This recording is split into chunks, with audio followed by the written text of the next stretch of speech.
Hello नमस्कार बच्चों, मैं अर्चना हिंदी प्रवक्ता। तो बच्चों आज हम करेंगे 9th कक्षा की कविता कैडी और कोकिल, जिसके कवि हैं माखनलाल चतुर्वेदी जी। तो पहले मैं आपको थोड़ा सा माखनलाल चतुर्वेदी जी के बारे में बताती हूँ। माखनलाल चतुर्वेदी जी का जन्म मध्य प्रदेश के होशंगाबाद जिले के बाबई नामक गाँव में हुआ था 1889 में। 16 वर्ष की आयु में ही वे शिक्षक बन गए थे, लेकिन बाद में उन्होंने अध्यापन का कार्य छोड़कर प्रभा पत्रिका का संपादन शुरू कर दिया था और एक प्रखर देशभक्त और प्रखर पत्रकार बन गए थे। उन्होंने क्रमवीर, प्रताप आदि पत्रों का भी संपादन किया। सन 1968 में उनका देहांत हो गया। उनकी कुछ रचनाएं हैं हिमक्रीटिनी, साहित्य देवता, हिमतरंगिणी, वेणु गूंजे धरा। उनकी प्रमुख कृतियां हैं। उन्हें पद्म भूषण और साहित्य अकादमी पुरस्कार से भी सम्मानित किया गया है। तो बीच में आया जैसे ये अध्यापन कार्य। अध्यापन कार्य क्या होता है कि जिस तरफ जो पढ़ाने का कार्य होता है। माखनलाल चतुर्वेदी जी के अंदर राष्ट्रीय भावना कूट कूट कर भरी हुई थी। उन्होंने स्वतंत्रता के लिए लोगों को चेताया और उनकी कविताएं हैं वो भी देशभक्ति के ऊपर ही ज़्यादातर लिखी गई हैं। उन्हें भारतीय आत्मा के नाम से जाना जाता था। कई बार छोटे प्रश्नों में ये आ सकता है कि भारतीय आत्मा के नाम से कौन से कवि को जाना जाता है या किन को जाना जाता है, तो हम ये कहेंगे कि माखनलाल चतुर्वेदी जी को। इनको एक ये उपनाम दिया गया है। और ये जो कविता इन्होंने लिखी है ये भी जब ये जेल में थे उस समय, और ये कोयल को माध्यम बनाकर ये कविता लिख रहे हैं। तो चलो हम करते हैं कैदी और कोकिला।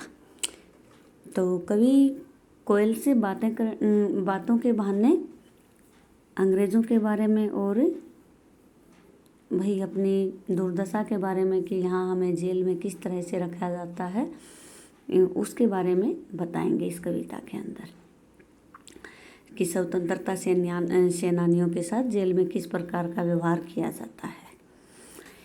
क्या गाती हो, तो चलो शुरू करते हैं कविता। क्या गाती हो, क्यों रह जाती हो, कोकिल बोलो तो, क्या लाती हो, संदेश किसका है, कोकिल बोलो तो। हे कोयल क्या गाती हो, तुम क्या गा रही हो, क्यों रह जाती हो, क्यों बार बार रुक रुक के तुम ऐसे दुखी स्वर में क्या गा रही हो, कोकिल बोलो तो। हे कोयल बोल के तो बताओ कि तुम इतनी रह के, कि जब जैसे बच्चा रोता है तो रुक रुक के रोता है, तो कि तुम ऐसे जो रुक रुक के ऐसे वेदना भरे स्वर में क्या बोल रही हो। क्या लाती हो, संदेश किसका है, कोकिल बोलो तो। तुम क्या लेकर आई हो, किसका संदेश लेकर आई हो। हे कोयल मुझे बोल कर बताओ कि तुम क्या लेकर आई हो, किसका संदेश लेकर आई हो, अर्थात है तुम्हें किसने भेजा है, तुम किसका संदेश लेकर आई हो। ऊंची काली दीवारों के घेरे में, कि मैं तो ऊंची ऊंची काली काली दीवारों के घेरे में बंद हूँ। डाकू चोरों बटमारों के डेरे में, कि मैं तो यहाँ पर अंग्रेज़ों को के बारे में बता रहा है, कि अंग्रेज़ों के बारे में जिन शब्दों का इन्होंने प्रयोग किया है, कि मैं तो इन डाकुओं, चोरों और बटमारों यानी जो निर्जन स्थानों पर लोगों को लूट लेते हैं, ऐसे बदमाशों के इस डेरे के अंदर मैं यहाँ पर कैद हूँ। मुझे तो यहाँ पर ऊंची ऊंची काली काली दीवारों के अंदर इन डाकुओं ने, चोरों ने, बदमाशों ने यहाँ पर कैद कर रखा है। तो कवि कह रहे हैं कि हे कोयल तुम क्या गा रही हो, रुक रुक कर ऐसे वेदना भरे स्वर क्यों निकाल रही हो, कोयल बोल कर तो बताओ। हे कोयल तुम्हें क्या दिक्कत है, तुम मुझे बोल कर तो बताओ। क्या लाती हो, तुम किसका संदेश लेकर आती हो, और मुझे बोल कर बताओ कि मैं तो यहाँ पर, फिर कोयल को ही बता रहे हैं कि मैं तो यहाँ ऊंची ऊंची काली काली दीवारों के इस घेरे के अंदर बंद हूँ। इन डाकुओं, चोरों और बदमाशों के डेरे के अंदर मैं तो यहाँ पर कैद हूँ। जीने को देते नहीं पेट भर खाना। फिर अपने बारे में बताते हैं कि ये मुझे ना तो अच्छी तरह से जीने के लिए भरपेट खाना देते हैं। मरने को देते नहीं, तड़फ रह जाना, और ना ही मुझे मरने दे रहे हैं, अर्थात मुझे बस इतना खाना दिया जा रहा है कि मैं ना तो मरूं और ना जिंदा रहूं, कि मेरी जो हालत है यहाँ पर ऐसी हो गई है, ना मैं जिंदा हूँ और ना मैं मृत हूँ, ना मैं मर रहा हूँ। जीवन भर अब रात दिन कड़ा पहरा, और मेरे ऊपर तो यहाँ बहुत ज़्यादा कठोर पहरा यहाँ पर मेरे ऊपर रखा गया है। शासन है या तम का प्रभाव गहरा, पता नहीं ये शासन है या अंधकार भरा प्रभाव है, कि पता नहीं यहाँ ये कैसे हैं, कि अंधेरा ही अंधेरा है, कि पता नहीं ये किस तरह का शासन है। ये तो अंधेरे से भरा हुआ या अंधकारों से भरा हुआ है। हिमकर निराश कर चला रात भी काली, हिमकर यानी चांद, कि चांद है वो भी रात को काली कर कर चला गया है, अर्थात चांद भी अपनी रोशनी नहीं दे रहा है। कवि कह रहे हैं कि मैं तो इन डाकुओं चोरों के बदमाशों के डेरे के अंदर बंद हूँ। ये मुझे ना तो भरपेट खाना दे रहे हैं, कि पूरी तरह मुझे ना तो मरने दे रहे हैं और ना ही मुझे जीने दे रहे हैं, और मेरे ऊपर यहाँ पर सख्त पहरा लगाया हुआ है।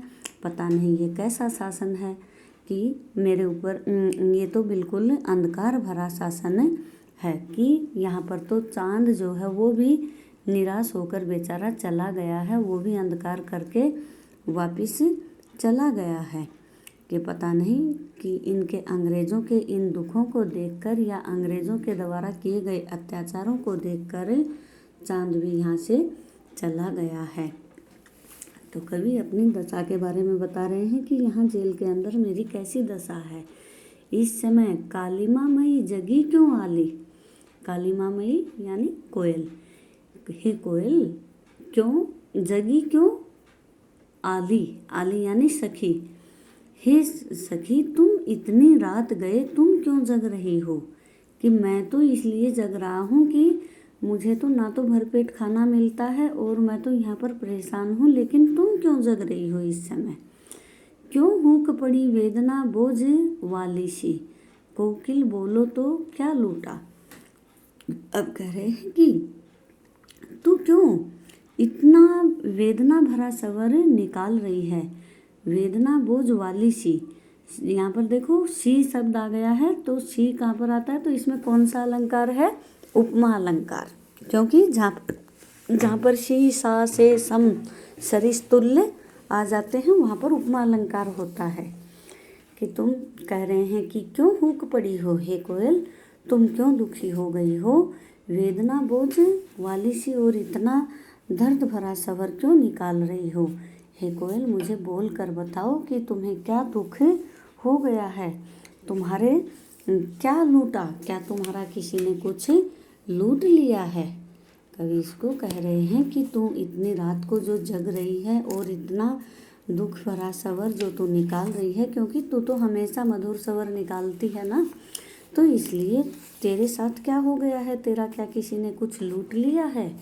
मृदुल वैभव की रखवाली सी कोकिल बोलो तो, कि जो तुम इतने कोमल स्वभाव वाली हो, मृदुल वैभव की रखवाली सी कोकिल बोलो तो, कि तुम तो यहाँ पर भी देखो रखवाली सी शब्द आ गया है, तो सी शब्द आने के कारण यहाँ पर क्या है, उपमा अलंकार। मैंने अभी आपको बताया था ना कि जहाँ पर शी सा से सम सरिस तुल्य आदि आ जाते हैं वहाँ पर उपमा अलंकार होता है। बच्चों आँख बंद करके ये जब शब्द आपको मिलते हैं तो आँख बंद करके तुम लगा सकते हो कि यहाँ पर उपमा अलंकार है।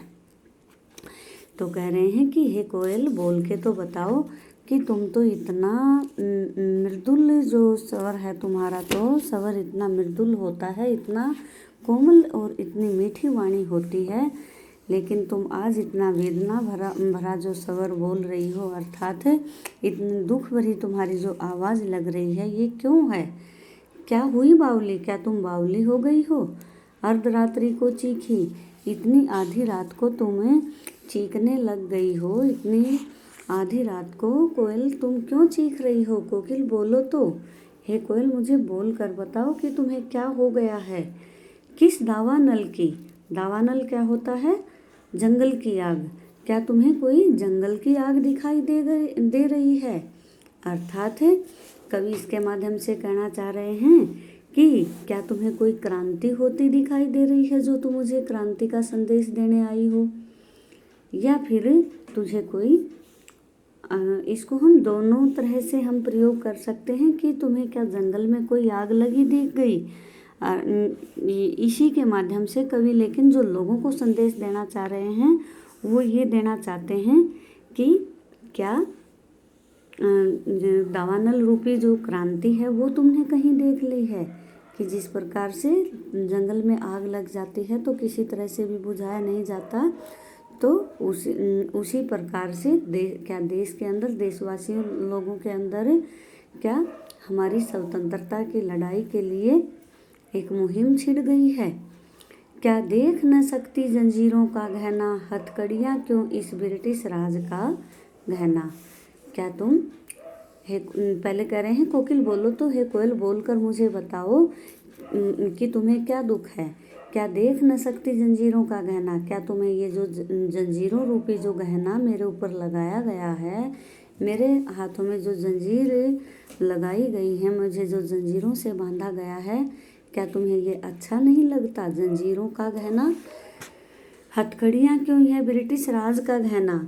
ये जो तुम जिनको हथकड़ियाँ, तुम और मैं जिनको हथकड़ियाँ कह रहे हैं, ये हथकड़ियाँ नहीं हैं, बल्कि ये तो ब्रिटिश सरकार का एक तरफ से स्वतंत्रता सेनानियों को पहनाया जाने वाला गहना है। कोहलू का चरक चू जीवन की तान, मिट्टी की उंगलियों ने लिखे गान। कोल्लू होता है कि जैसे पहले गन्ने के रस के द्वारा गुड़ और शक्कर बनाई जाती थी, तो वहाँ पर कोल्लू चलाया जाता था, जो कोल्लू बैल के द्वारा घुमाया जाता था, या फिर तेल निकालने के लिए भी कोल्हू चलाया जाता था और उसको भी बैल के द्वारा घुमाया जाता था। लेकिन यहाँ पर अंग्रेज़ों ने इन स्वतंत्रता सेनानियों को ही लगा रखा है और कह रहा है, फिर कवि कह रहे हैं कि ये जो कोल्हू के घूमने से जो चरक चू की जो आवाज़ आ रही है, ये तो मेरे जीवन की तान ही बन गई है। गिट्टी पर उंगलियों के लिखे गान, और उससे कह रहे हैं कि ये तो जो कोल्हू की जो आवाज़ आ रही है, ये तो मेरे जीवन की तान बन गई है, और कि उससे हमें जीने का और भी साहस मिलता है, हमारा उत्साह बढ़ता है। हम ईंट और पत्थरों को हथौड़ों से तोड़ते हैं तो हमारी उंगलियों के ऊपर उनके द्वारा चोटों का, कि जैसे हम कभी हथौड़े से ईंट या पत्थर तोड़ के देखना कि हमारे हाथों में फाले हो जाते हैं, तो उसके लिए कवि कह रहे हैं कि गिट्टी पर उंगलियों के लिखे गान, कि हमारे द्वारा जब पत्थरों को तुड़वाया जाता है तो उनकी चोटों के जो हमारे हाथों पर जो चोट लगती हैं, वे चोट तो हमारे लिए गीत के रूप में लिखी गई हैं। और कह रहे हैं कि फिर मैं मोट खींचता लगा पेट पर जुआ, कि मैं जब इस मोट को पकड़ कर, कि जेल के अंदर बैलों की तरह मैं इस मोट को पकड़ कर और अपने पेट पर जुआ लगाकर खाली करता ब्रिटिश अकड़ का कुआं, मैं ब्रिटिश लोगों का, ये ब्रिटिश सरकार के जो लोग हैं, इनकी अकड़ को बिल्कुल ख़त्म कर देता हूँ। दिन में करुणा क्यों जगे रुलाने वाली, इसलिए रात में गजब ढा रही हो। अब फिर से कोयल से प्रश्न कर रहे हैं कि दिन में तुम्हारे अंदर जो करुणा जो जगती है, क्यों जगती है? क्या तुम इसीलिए कि दिन में तो करुणा जग जाती है, इसीलिए तुम रात को ये इतनी गजब ढा रही हो कि अपने हृदय में इस पीड़ा को नहीं छुपा पा रही हो, इसीलिए तुम इतनी रात को तुम फूट फूट कर रो रही हो। ये कोयल मुझे बताओ कि तुम इतने अंधेरे में भी इतने वेदना भरे स्वर क्यों गा रही हो, ऐसे विद्रोह के बीज तुम क्यों बो रही हो। इस शांत समय में अंधकार को भेद रोक रही क्यों हो। इस इतने शांत वातावरण के अंदर तुम इस अंधकार को भेद कर, तुम इस अंधेरे को चीर कर क्यों रो रही हो। कोकिल बोलो तो, हे कोयल मुझे बोल कर बताओ कि तुम क्यों रो रही हो। इतने अंधकार को भेद कर, इतने अंधकार को चीर कर तुम क्यों रो रही हो। कोकिल बोलो तो, हे कोयल बोलकर बताओ, चुपचाप मधुर विद्रोह बीज इस भांति बो रही क्यों हो। कोकिल बोलो तो, हे कोयल तुम अपने हृदय के अंदर इस पीड़ा को छिपा कर, ये जो क्रांति के बीज हैं, मधुर विद्रोह बीज, ऐसे ये मीठे मीठे विद्रोह के बीज तुम क्यों बो रही हो। अर्थात मिठास के रूप में भी तुम्हें ये विरोध के बीज क्यों बो रही हो। इस भांति बो रही क्यों हो, कि तुम इस भांति क्यों बो रही हो। हे कोयल मुझे बोल कर बताओ कि तुम्हें क्या हो गया है। तुम इतने वेदना भरे स्वर, इतने दुख भरे स्वर क्यों निकाल रही हो। अब कहते हैं कि काली तू रजनी भी काली, कि तू भी काली है और रात भी काली है। रजनी यानी रात, शासन की करनी भी काली, और इस सरकार की जो करनी है वो भी बिल्कुल काली ही है। काली लहर कल्पना काली, लहर भी काली होती है और जो हम कल्पना करते हैं वो भी अंधकार के अंदर ही अंदर करते हैं, तो वो भी काली ही होती है। मेरी काल कोठरी काली, मेरी जो काल कोठरी है वो भी बिल्कुल काली है। टोपी काली, इन अंग्रेज़ों ने जो टोपी पहन रखी है वो भी काली है। और कमली काली, हमें जो ओढ़ने के लिए कंबल मिला हुआ है वो भी काला है। मेरी लो श्रृंखला काली, और मेरी जो ये जिन श्रृंखलाओं के अंदर मैं जेल के अंदर जिनमें बंद हूँ, ये लोहे की श्रृंखला भी बिल्कुल काली हैं। पहरे की हूँ कृति की व्याली, कि जो ये व्याली यानी सर्पिणी जो सांप होती है, कि ये जो मेरी जो यहाँ पर मेरे ऊपर जो पहरे लगाए गए हैं, ये बिल्कुल ये पहरेदार ऐसे हैं कि जिस प्रकार से सर्पिणी के पास से हम नहीं गुजर सकते हैं, उसी प्रकार हमारे ऊपर भी पहरेदार इसी तरह लगे हुए हैं। पहरे की हुंकृति की ब्याली, तिस पर है गाली ए आली। और ये जो पहरेदार हैं ये हमें इस प्रकार से हुंकार भरते हैं कि हमें ये एक सर्पिणी की तरह दिखाई देते हैं। और कोयल रूपी जो सखी को कह रहे हैं कि ये पहरेदार हमें जो गालियाँ देते हैं और इतना कड़वा और भद्दा मजाक हमारे साथ करते हैं, ये हमारी देश की जो स्वतंत्रता है इसके ऊपर काले संकट की तरह मंडरा रहे हैं, कि ये आज़ाद करने के मदमाती इच्छा हमारे अंदर इसके कारण जागृत हो रही है। यह कोयल तुम बताओ कि इस अंधेरी रात में अपने चमकीले गीतों को क्यों तैरा रही हो। कोकिल बोलो तो, अपने चमकीले गीतों को क्यों तैरा रही हो। क्यों कर हो तैराती, कोकिल बोलो तो, तुम कैसे तैरा रही हो। हे कोयल मुझे बोल कर बताओ।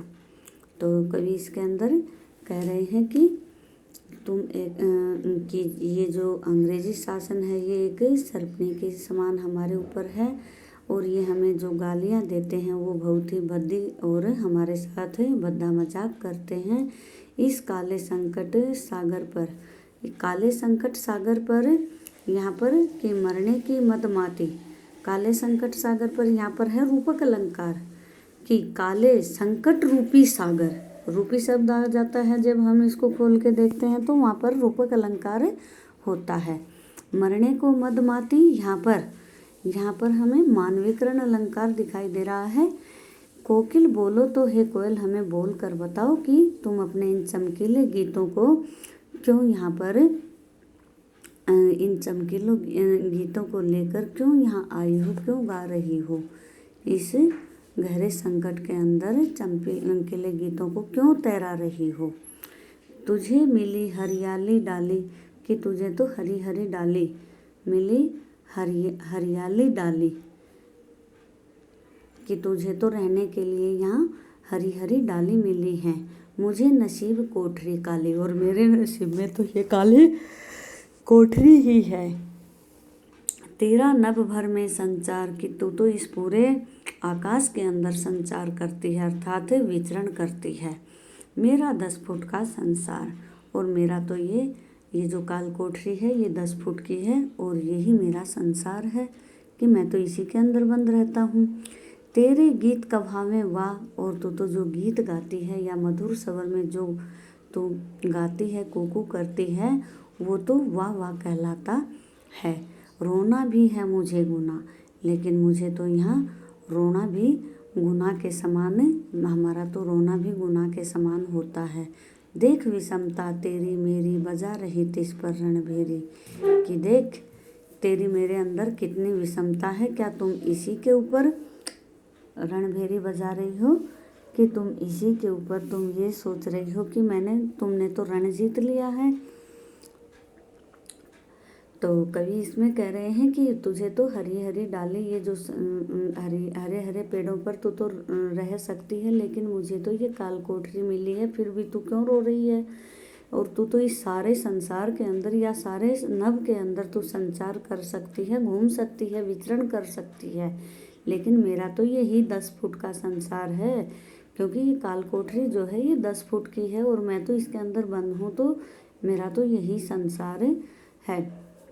मेरा 10 फुट का संसार, कि भाई मैं तो यहाँ पर बिल्कुल बंद हूँ, और तेरे तो गीतों पर भी वाह वाह होती है, लेकिन मेरे तो किसी भी, हमें तो बोलने का ही मौका नहीं होता। इस हूँ कृति पर अपनी कृति से और कहो क्या कर दूँ। अब कह रहे हैं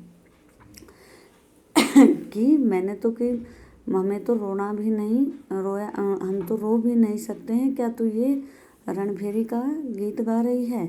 अब कहता है कि इस हुंकृति पर, कि मैं अपने इस मन में उत्पन्न होने वाले जो हुंकार है, इसके ऊपर अपनी कृति से कहो क्या कर दूं, कि बताओ मैं ऐसा क्या लिखूं कि मैं क्या कर सकता हूं। कोयल को संबोधित करते हुए कवि उससे पूछना चाहते हैं कि बता मैं अपनी कलम से क्या कर सकता हूं इसके ऊपर।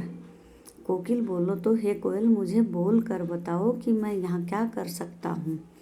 मोहन के वृत्त पर प्राणों का आसव किसमें भर दूँ, कोकिल बोलो तो। अरे कोयल तुम मुझे बताओ कि मोहनदास करमचंद गांधी अर्थात महात्मा गांधी ने जो देश की स्वतंत्रता के लिए जो व्रत लिया है, उसे कि मैं किस प्रकार से उसके प्राणों में रस के रूप में भर सकता हूँ। अरे कोयल मुझे ज़रा बोल कर बताओ कि मैं किस प्रकार उसमें किसके प्राणों के रस के रूप में इसे भर सकता हूँ। तो यहाँ पर हम इससे तो पूरी कविता के अंदर मानवीकरण अलंकार का ही प्रयोग किया गया है, और भाषा बिल्कुल सरल और सहज भाषा का प्रयोग किया गया है। और ये जो कविता है ये कवि के द्वारा जेल में बंद होने के बाद ही लिखी गई थी, और कोयल को माध्यम बनाकर अंग्रेज़ों की असलियत या अंग्रेज़ों की पोल पट्टी इस कविता के अंदर कवि खोल रहे हैं, और कोयल से ही कह रहे हैं कि बताओ तुम मुझे कि मैं क्या कर सकता हूँ, कि मुझे कोई ऐसा तरीका बताओ कि मैं क्या कर सकता हूँ अपने देश को स्वतंत्र कराने के लिए। तो ये हमारी कविता पूरी हो गई है।